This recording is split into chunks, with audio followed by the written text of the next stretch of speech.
matter where you're going, here's a place where you can take comfort in the knowing that whether if you've come to stay a while or just passing through, this door is open to you. Come and let's be silent. Come and share a hug. Come, let's pray together. Come, love and be loved. From the blissed out to the turned out, from the pampered to the abused, this door is open to you. Come on in. Come on in. Come on in. Come on in. The God in us recognizes the God in you. The God in you. Whether you're black or white, gay or straight, Christian, Buddhist or Jew, this door is open to you.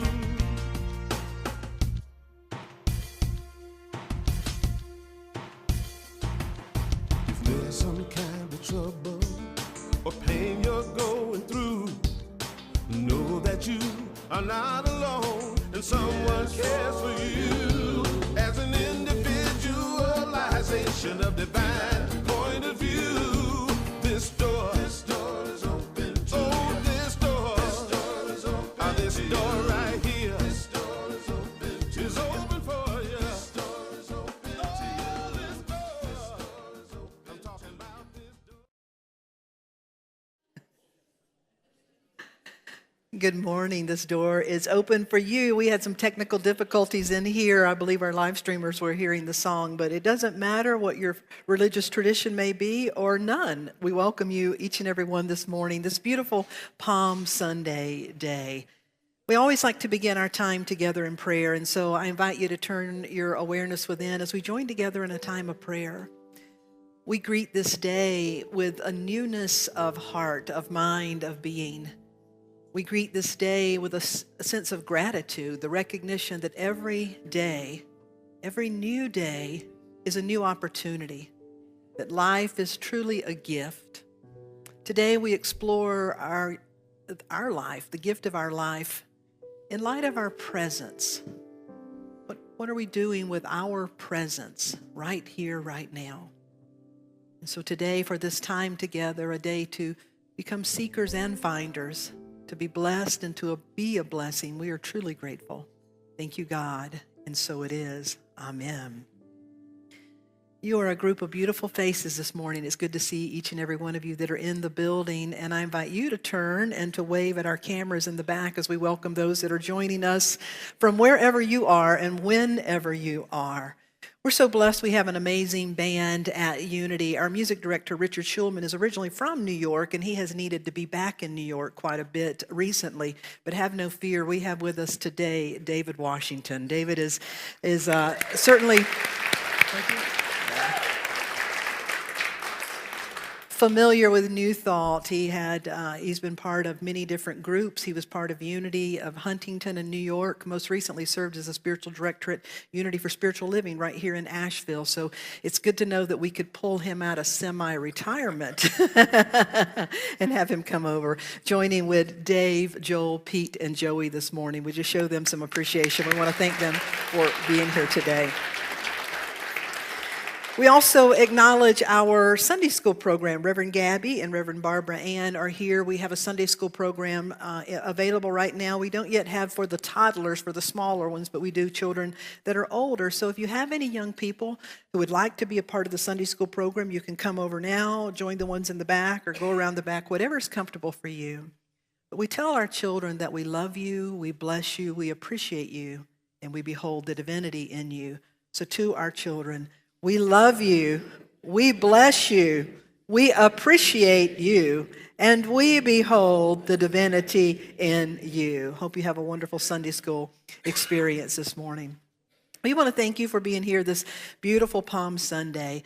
As I said, we're really blessed to have David Washington with us. We also have our very own Cat Williams in the house, and so we're going to experience Cat in just a few minutes. But I asked David if he would share a song, and like many of us, he enjoys the music of Eddie Watkins Jr. So David Washington is going to kick us off with a song that you're welcome to sing along that says, "When You Believe." 2, 3,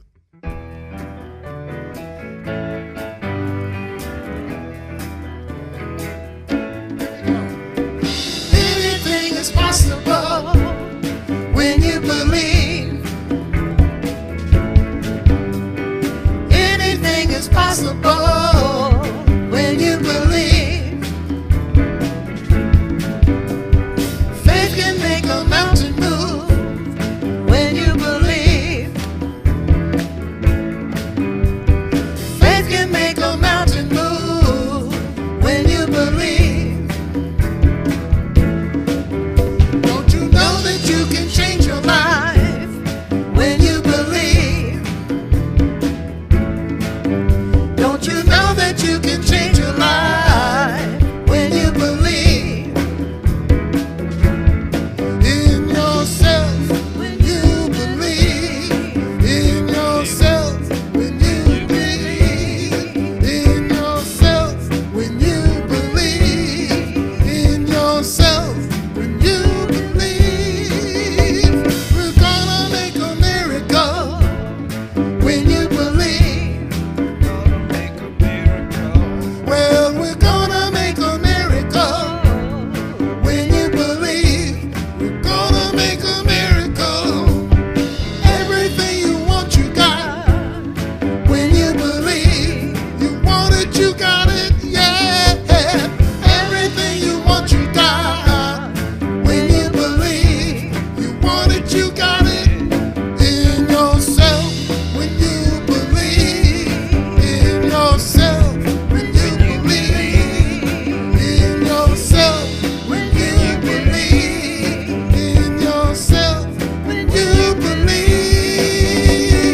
I believe in me, so I believe in you. Since we believe in each other, there ain't nothing that we can't do. Wow, I believe in me, it's a miracle. I believe in you, it's a miracle. Since we believe in each other, yeah, there ain't nothing that we can't do. Anything is possible when you believe.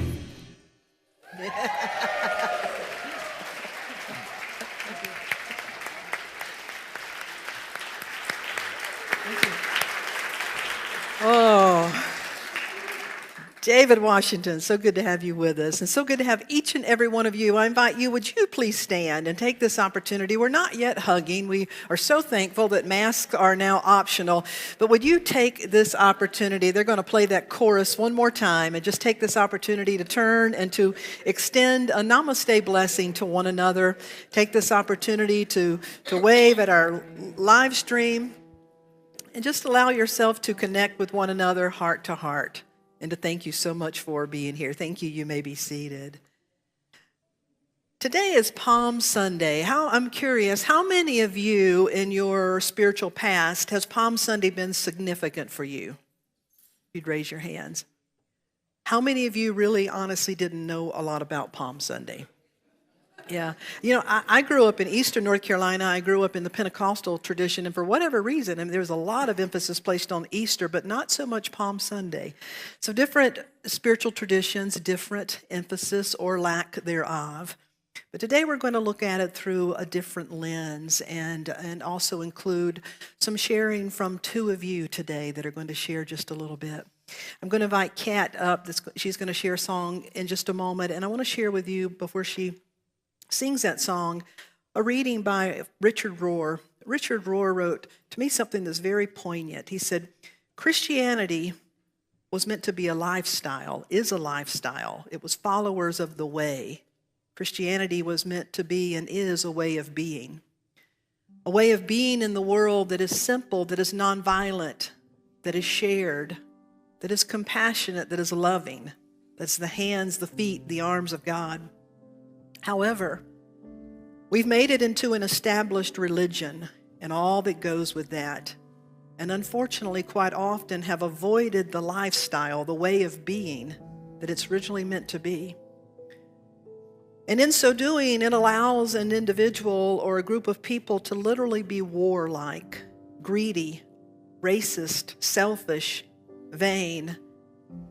And throughout most of Christian history, unfortunately, that's what happened. And people did that still under the umbrella as Jesus is my Lord and Savior. But he said that so is not what the way was meant to be. And that the world has no time for such silliness anymore. I so believe that. The world has no time for such silliness anymore, that the suffering on earth is too great. We've been in the midst of a 12-week series exploring aspects of our nature as who we are as expressions of all that is, what we could call our divine nature, our transcendent being. This week, we're going to pause from that week of 12. Next week is our final culmination when we talk about the power of life. But today, we want to look at it through the whole lens in the context of who are we being? How are we showing up? And so Kat's going to share a beautiful song with us that's written by Robert Anderson, a group called Devotion. It's inspired by a little boy named Nkosi Johnson. Many of you may recognize that name. He lived in Africa, and he put a face on AIDS for many people. And before Nkosi's young life ended, he traveled as far and wide as he could, and he basically had one message, and that message was, do all you can with what you have, in the time you have, in the place you are, do all you can. Would you please welcome Kat Williams with our Unity Band.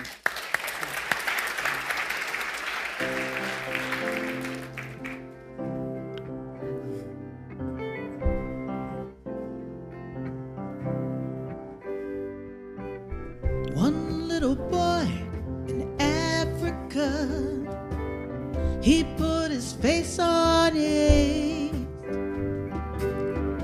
told his story to the world till he died, and these the words he said.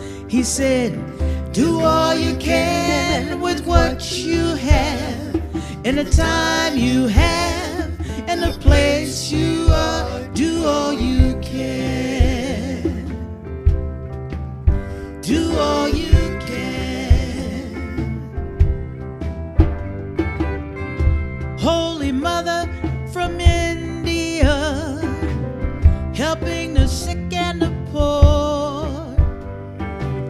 Somebody asked, why do you do these things? She said, this is what I came here for. She said, do all you can with what you have, in the time you have, and the place you are. Do all you can. Do all you can.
This is the gift they gave to us, to share wherever we go. Be the change you wish to see in the world. Now I understand what wanting us know. He said, do what you can with what you can, and the time you have, and the place you are. Do all you can. Do all you can. Do all you can with what you have, and the time you have, and the place you are. Do all you can. Do all you can. La la la la la la la la la la la la la la la la la. Do all you can. Do all you can. Do all you can.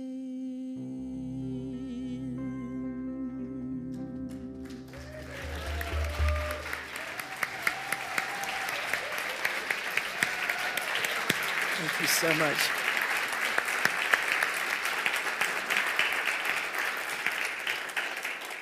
Do all you can. They'll be back in a little bit with another song. I love that. Do all you can with the time you have, in the place you are, with the things you can. Do all you can. What a powerful, powerful sentiment there. Today, of course, again, is Palm Sunday. Some people call it Passion Sunday. One of the favorite things that I heard about that was a story of a little boy who was actually sick on Palm Sunday, and so his dad went to church, and when his dad came home, he came in, and a lot of churches for Palm Sunday, they give out the palm leaves, the palm fronds.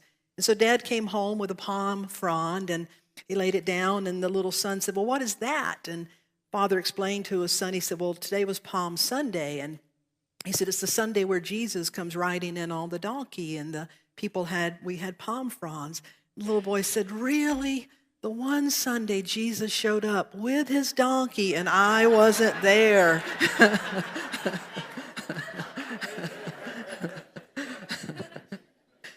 Well, hopefully the presence of Christ will be present with us today. I don't know if Jesus or a donkey will show up, although we are, donkeys have kind of been our mascot. Ellen Winter, where are you? I know, there she's in the back. She actually bought a trailer and is going to be bringing her 3 donkeys one Sunday. We're going to see them in their bonnets. So Ellen, thank you for that. We have a kinship. Essentially, Palm Sunday is an invitation. It asks us a question that, are you showing up? Palm Sunday is when Jesus showed up in Jerusalem at the height of Jewish Passover, and I'll talk just a little bit about that in a few minutes and what that means. But if you don't take away anything else today, I hope you will really take away 2 things. How am I showing up, and which procession am I in? You'll understand that in a moment. I got a powerful lesson about showing up in 1999. I grew up in eastern North Carolina. In 1999, I was actually contracted to do some work for a magazine in Raleigh called Spectator Magazine. And as I was doing some work for them, I was there in the headquarters in Raleigh one day, and a courier came in, dressed very nice, and handed me a very nice envelope, my name, Darlene Strickland, on the outside. And so it was a very unusual, and I opened it, and it was nothing other than an invitation from the governor at the time. The governor of North Carolina in 1999 was Jim Hunt. And here was an invitation to have lunch with the governor. And I thought, wow, what is this about? So, of course, I made plans and couldn't wait for that day. I brushed up on my etiquette and got all dressed up and showed up at the governor's mansion. And as I showed up and went into a large room with tables and chairs and materials, and I started looking around, and there were individuals that I saw on the local news. There were news anchor people that were recognizable. I also began to look around, and I recognized a lot of notable sports players and figures. I saw politicians. I recognized leaders and me. And I felt really out of place. I enjoyed it, and I got to meet a lot of interesting people. And as it turns out, the Winter Olympics were hosted in North Carolina that year. And And so it was an invitation to be a part of helping recruit some 35,000 volunteers, and I was more than happy to help. And I really enjoyed the lunch. I enjoyed meeting the governor. I will never forget how soft that man's hands were. I thought, that man has never worked with his hands in his whole life. I'm just being real. That's what I remember. I'm sorry if you're still around, Jim Hunt. But what happened is the days that followed in my prayer time, I just kept going back and I kept thinking, why was I there? Why did they ask me, why was I there? Why me? How did I get that invitation? Why was I there? Why was I there? And after about 3 days of this, and I was really being in the question, why was I there? I clearly heard, because you accepted the invitation. It was that simple and that profound. Now, let's apply that to our life. How often do we get so caught up in the whys and the what-fors and trying to figure out how I fit in and how I compare and all these sorts of things? When the biggest question and the biggest thing before us is, are you accepting the invitation? Are we accepting the invitation to truly show up? Because what's so important in the lesson of Palm Sunday is really the power of our presence. You see, at that time in history and on that occasion that we call Palm Sunday, it takes place in a climate in ancient Israel, in Jerusalem, where the Jewish people, the Passover is the most important holiday. Because for the Jewish community, what Passover symbolizes, it was the reminder of Exodus. Remember the Exodus story in Moses and when the children of Israel were delivered from Egyptian bondage. And so Passover for the Jewish community was the biggest celebration because it was the time when God miraculously delivered them from their oppressors and they became the leaders. However, at this point in history, at the time of Jesus' life, the children of Israel were once again in bondage, this time to the Roman Empire. And so as the hundreds and thousands of Jews who were required to make the pilgrimage to go into Jerusalem, to pay homage, to pay their taxes, to go to the temple, because remember, for them, God dwelled in the temple. That meant forgiveness was possible only in the temple with the priest. It meant the blessings of God and God's presence were only accessed there. And so they were required to make that pilgrimage. And so they were pouring, the peasants and the people were pouring outside of the countryside, and they were just pouring in mass up into Jerusalem for that high holy day of Passover. Now remember, they were captive by the Romans, the Roman Empire, the Roman nation. And so Rome allowed that holiday. Rome allowed them to do that, but Rome certainly was not going to risk being overtaken. And so if you read the scriptures, and it's recorded in all four Gospels, if you want a really good book and you really want to dig into this, read the book The Last Week by Marcus Borg and John Dominic Crossan. And so as all the Hebrews were pouring in over Passover, Rome was sending in a military army, because you can believe the Romans were there in full force, because the Roman emperor, it was common knowledge in its own Roman coins, the Roman emperor was the Son of God, they believed. And Rome was the political power in place. And so Rome was filling its own city with military and with a presence to make sure nothing got out of hand.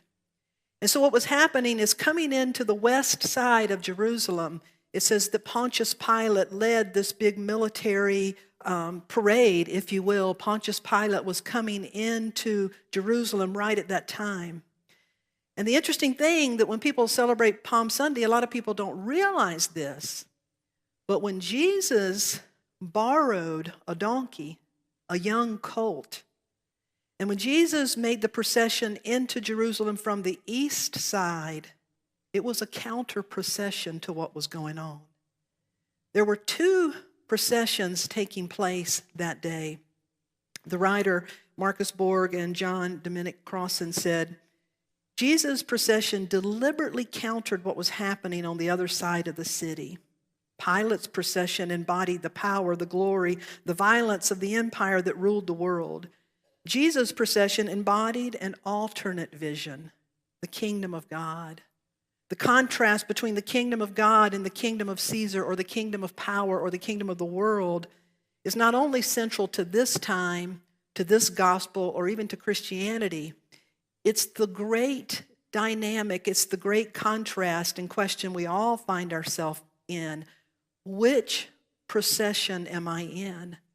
Am I in the procession? Am I using my presence as a presence of peace, of nonviolence?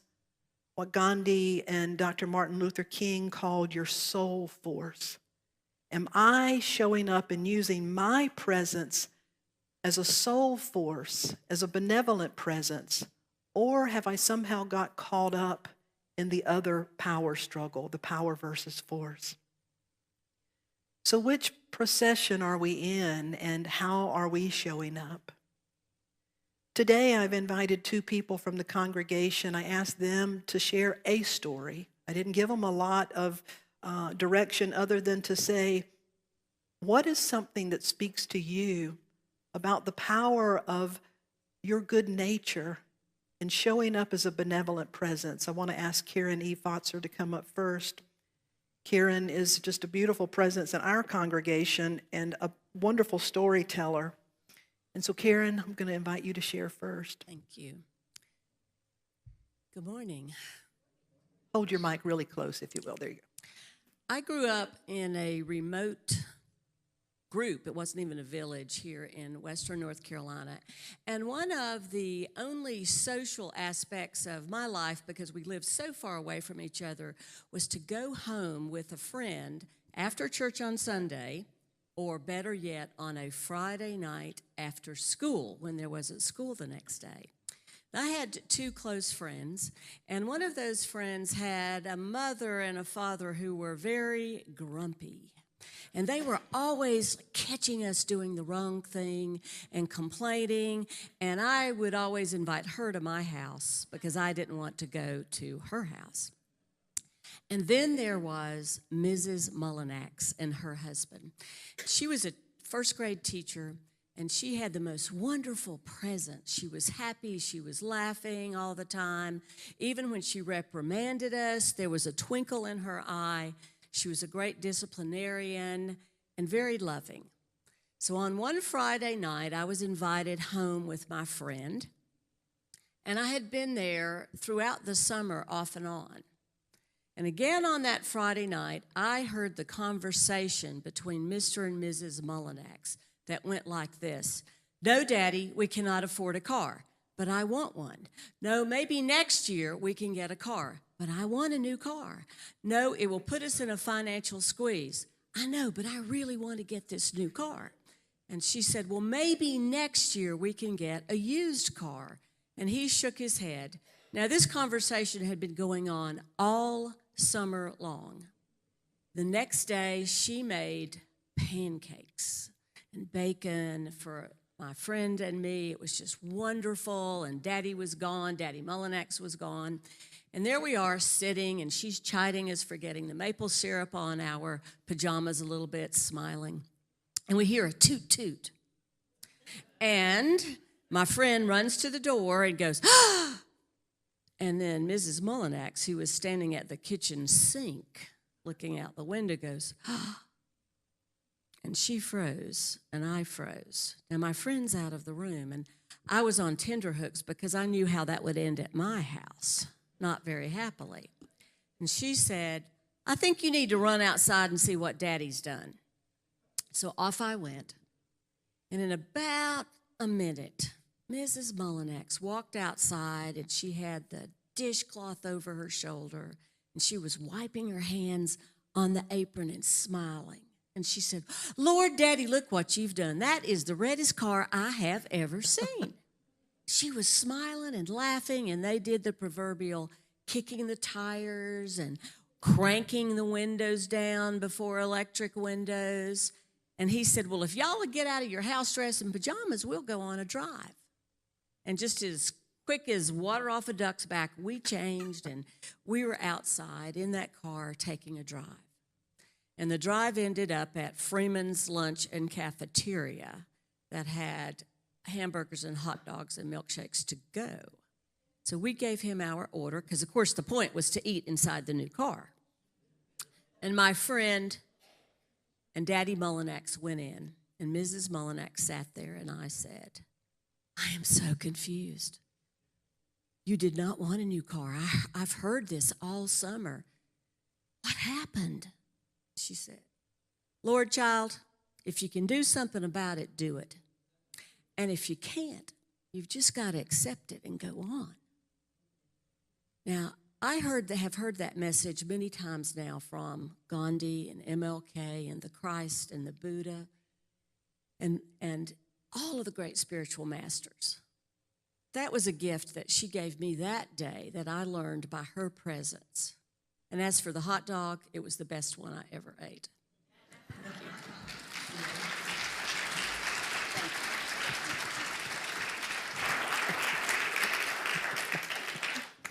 Thank you, Karen Eve.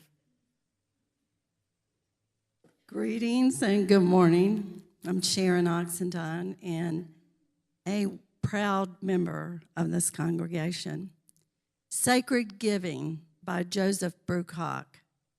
Giving in a sacred way has always been a central part of American Indian cultures.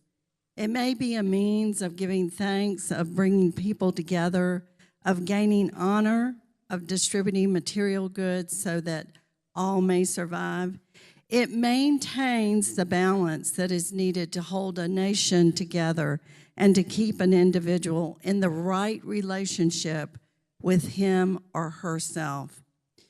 One of the very common practices of virtually every American Indian nation is some form of giveaway.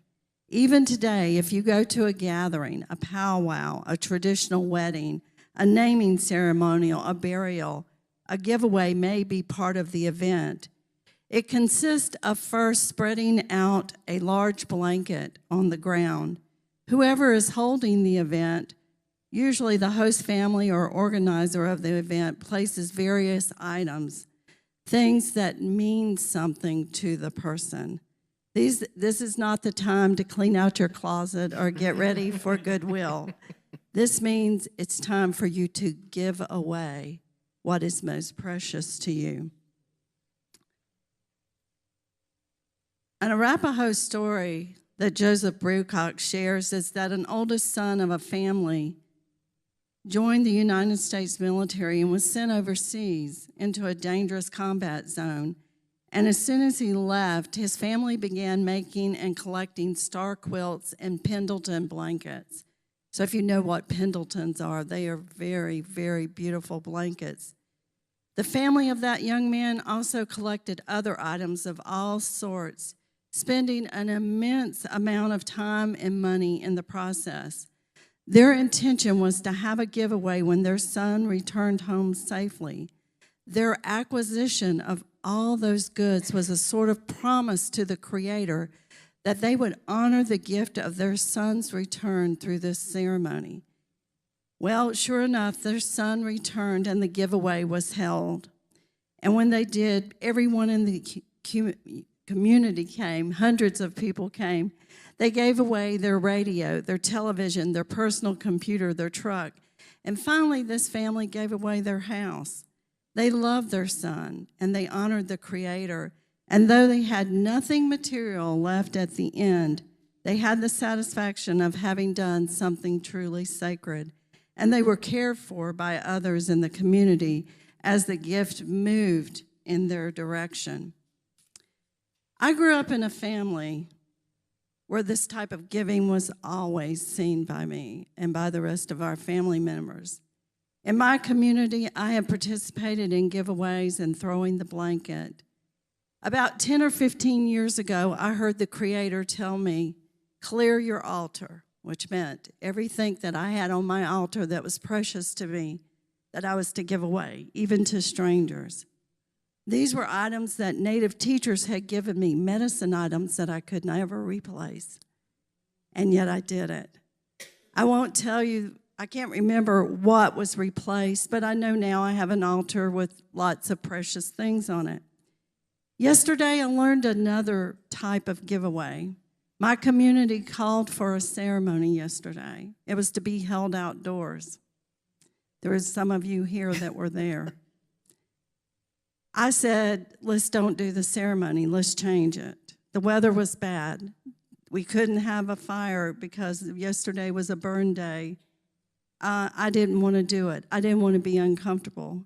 But a woman who had driven from Florida for 10 hours said, why should we always be so comfortable?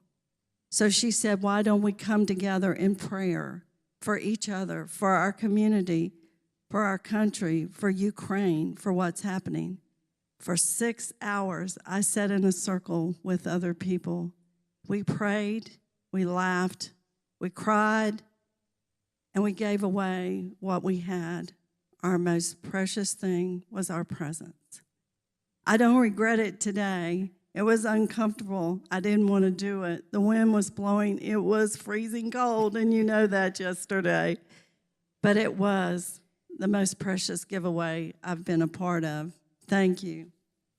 Thank you, Sharon. Thank you, Sharon. Thank you. I appreciate you. Dave, would you give me that song? You may have guessed Sharon is not only a member of this congregation, but she's an elder with the Lumbee tribe. Sharon, thank you so much. And Karen Eve, thank you for sharing that. Palm Sunday, a time that leads to Easter, the story that I told of, which is recorded in the 4 Gospels, Jesus going into Jerusalem, into that sacred place. And it was the most public display of his life. You see, by that time of his being on earth, his popularity was growing. He was proclaiming a different message that truly centered around presence. He was telling people things that were almost, they couldn't really even quite comprehend. It was so radical at the time. When he said that the kingdom of God is within you, it's around you, it's everywhere, it's within you. When through his actions and through his healing individuals and teaching individuals, he was showing them you don't have to have a priest as an intermediary. I've always thought it was interesting that people have made Jesus the one individual between us and God, when that was the very point of his whole message, was to move out any middle person that we're putting there. He was also doing things with his presence as recorded in Matthew and Mark, when the scribes and the Pharisees taught to the disciples and says, why does your teacher eat with sinners and eat with tax collectors? Because see, your presence was everything in that day and age. You see, today, if we want to show, tell somebody what we believe in or what we support, well, you can send a letter, you can put comments online, you can send text and tweets. They didn't have that. And most of the community were illiterate. And so the way you showed what you believed in was through your presence. And we do that today with our presence. How many of you have attended things with your children or your grandchildren, a recital, a game? You did something that was uncomfortable, but you wanted them to know that your presence mattered. Yesterday, this space was almost filled because one of our members, Milam Wall, made his transition. And this room was filled with people because his presence had touched their lives and they wanted to come together to celebrate. Your presence, Jesus was teaching his followers that your presence is the greatest teaching you have. Your presence is the greatest gift you have. And so when he showed up that day in what is referred to as a counter procession, I personally don't like the word counter. I like it as he stood up, spoke up, showed up for what he believed in. But it was calculated. You have to know that. It was timed, it was intentional, and it did put his life on the line. As a matter of fact, it cost him. It was part of what led up to costing his life. And I also find it really interesting that at a time when Rome was, struggling to be an empire of the world, that we have Russia today acting out. And we don't necessarily have emperors the way we used to have, but we certainly have people and leaders that are acting out. And to me, it begs each of us to ask the question, how am I being called to show up?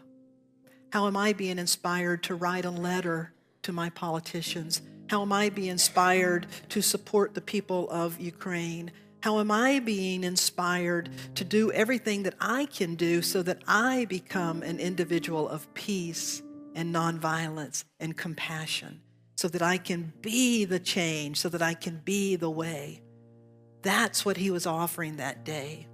What procession are you in, and how are we showing up to be the way of peace?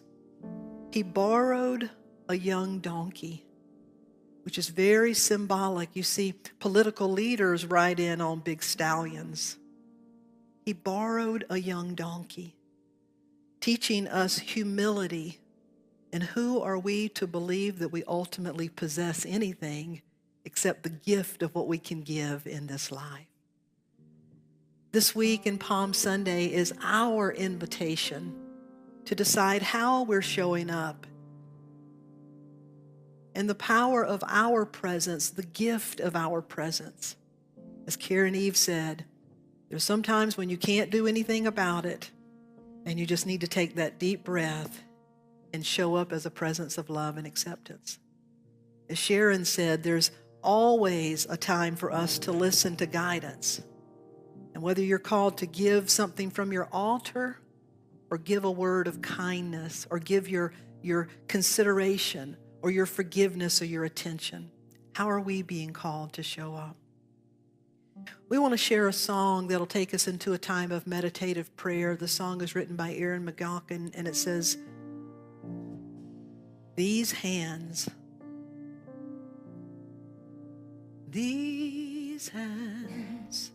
can build a road, heal a heart, or move mountains. These hands can change the world, for these are the hands of God. These hands can build a road, heal a heart, or move mountains. These hands can change the world, for these are the hands of God. I invite you to turn your awareness within.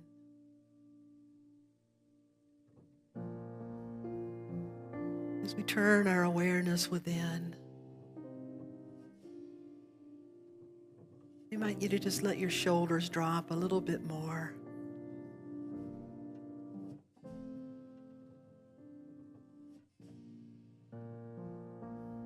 Your presence is requested. Every day that I awaken, every day that you awaken, do you hear the call of spirit?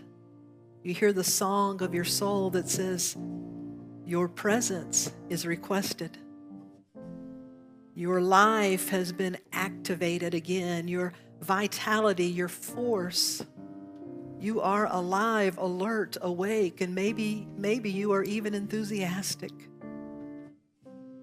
And your presence is requested. And so do we wake up and say, good God, it's morning? Or do we wake up and say, good morning, God, good morning, universe? My presence is requested. And how do I know that? Because I'm here. Because I'm alive. And my presence is requested. And so do not allow yourself to be lost in comparisons. Do not allow yourself to be distracted and wondering exactly what do I need to do, or why am I here, and why did this happen? It doesn't mean that we don't contemplate those things, but what it does mean is that we don't miss the point. That your presence is requested. Every day you are called and created to show up and to shine.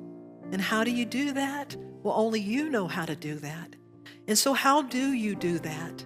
How are you being called to show up and shine? How are you being called to show up in light and in love? How are you being called to show up in learning and in humility? How are you being called to show up in compassion and consideration? How are you being called to show up in contemplation? How are you being called to show up, to rise and to shine?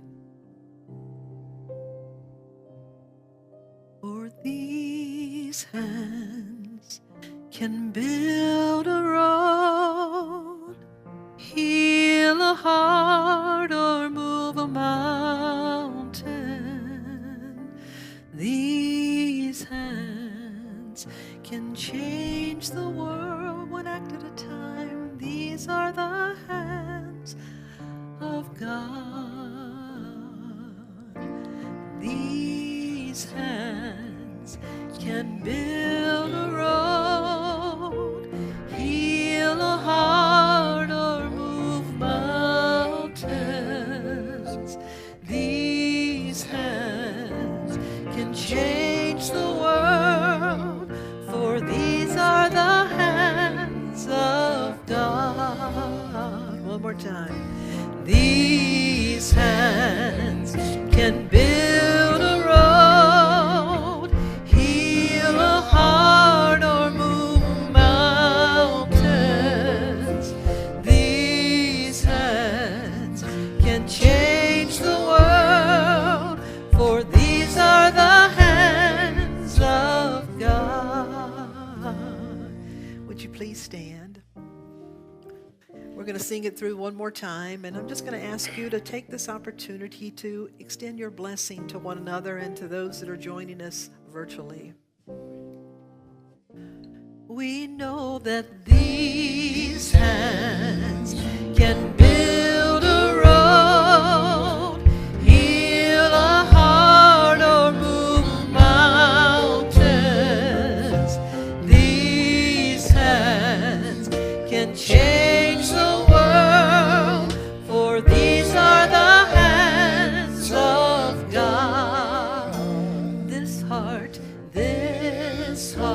can build a road, heal a heart, or move mountains. This heart can change the world, for this is the heart of God. These hands can build a road, heal a heart, or move mountains. These hands can heal the world, for these are the hands of God. Yes, these are the hands of God. So which procession are you in? Because your presence is requested. Thank you so much. You may be seated. Thank you. Thank you, David. These hands can build a road. You know, you have the capacity to create things in heart and in spirit that can get us from here to here. We have the capacity to transcend obstacles that would disconnect from here to here. So this week we enter into what is called Holy Week, in a time of contemplation, really, asking, how is our presence being requested? How many of you are willing to consider that some this week? How is your presence being requested? And would you be willing to turn up your mindfulness about your presence? And you know, if you're in line at Ingles and you're in that 20, this is my pet peeve, some of you know, when you're in that line that says like 10 items and the person in front of you has got 27 because you counted, are you willing to do your best? As Karen said, if you can't do anything about it, how can you be a presence of blessing? So if we would all turn up our volume a little bit to intentionally connect, to intentionally bless. I want to acknowledge one of our members who made his transition, Milam Wall. Many people shared yesterday about this wonderful man, and one of the things that I remember about Milam, on Sundays when I would go, I'd be out and he'd come through. If Milam ever talked to you, you knew that man was giving you his undivided attention. People said time and time and time again how much they felt blessed by his presence. And to me, it's just a reminder that if we'd slow down and turn up our awareness, you can be a spark of blessing this week. Now, would you agree that our world needs this right now? Yeah. How many of you are willing to be a blessing this week? Amen. All right, may I see you in Ingles or somewhere then?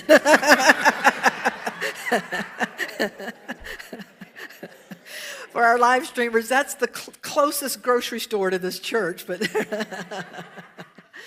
I want to thank you for your presence. There's an opportunity on Tuesday, this Tuesday. Gail Ray, are you in the house? There's Gail. Would you please stand up?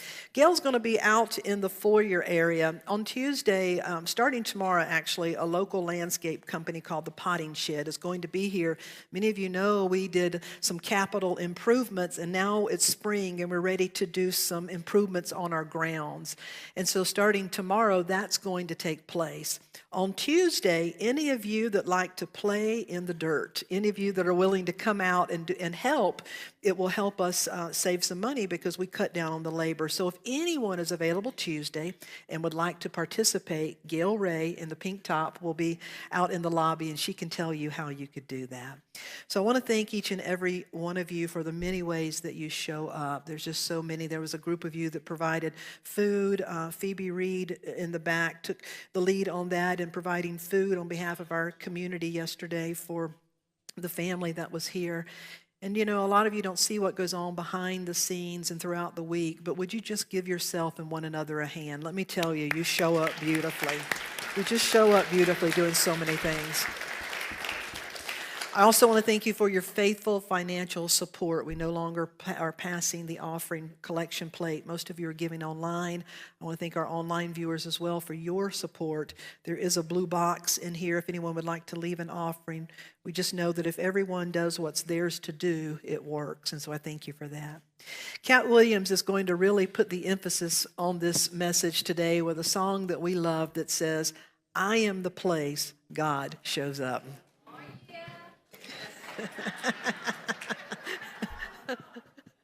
Ready? 2, 3.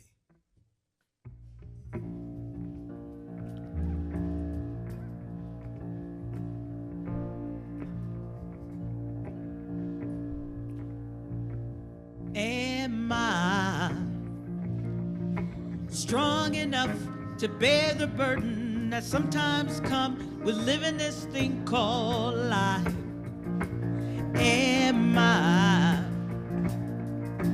wise enough to make the right decision when I'm standing at the fork in the road? Sometimes I wonder and ponder, only to realize I'm not alone and there's nothing I have to do on my own, because I am the place where God lives, moves and breathes and has its being. I am the place where God shows up. I am the place where God lives, moves and breathes and has its being. I am the place where God shows up. Will I have enough to do the things I need to do to take care of myself? Will I have the help of mind and body said to live a life of grace and wholeness. Sometimes I wonder and ponder, only to realize I'm not alone and there's nothing I have to do on my own, because I am the place where God lives, moves and breathes and has his being. I am the place where God shows up. I am the place where God lives, moves and breathes and has his being. I am the place where God shows up. Play it, David. Play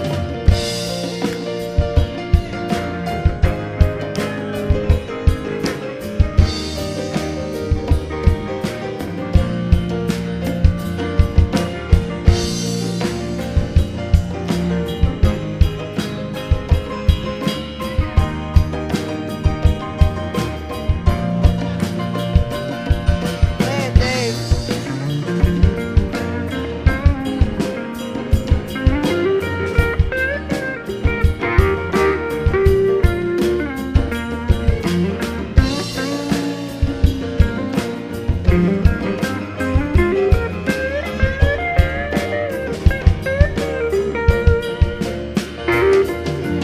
I am the place where God lives, moves and breathes and has its being. I am the place where God shows up. You know I'm the place. I am the place where God lives, moves and breathes and has its being. I am the place where God shows up. I am the place. I am the place where God lives. You are the place. We are the place where God shows up. I am the place. You are the place. We are the place where God shows up. I am the place where God lives, moves and breathes and has its being. I am the place where God shows up.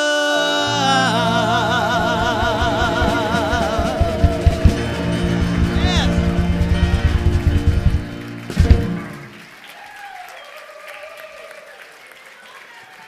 Oh, my. Kat, Eddie Watkins Jr. is going to be here in June. You've got to sing his song for him. You got to show him how we rock it out here with this song. Yeah. We're going to end in this prayer, and then our band's going to sing this one more time. I want to thank David for being here. David is an incredible musician, singer.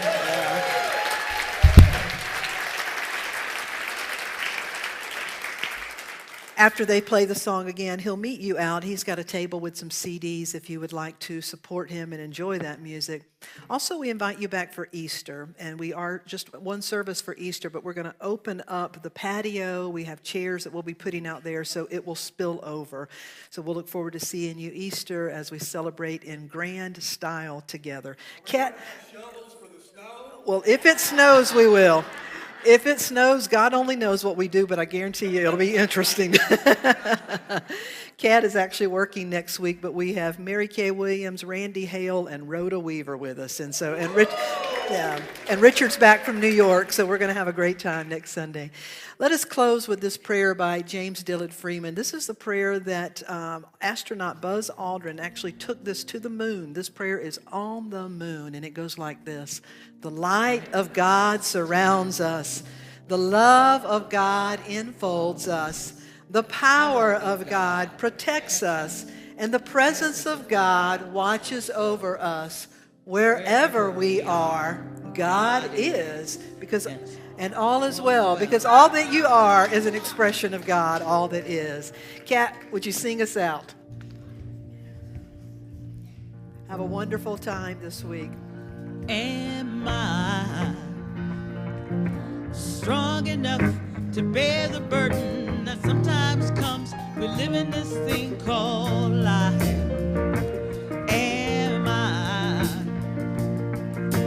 wise enough to make the right decision when I'm standing at the fork in the road? Sometimes I wonder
place where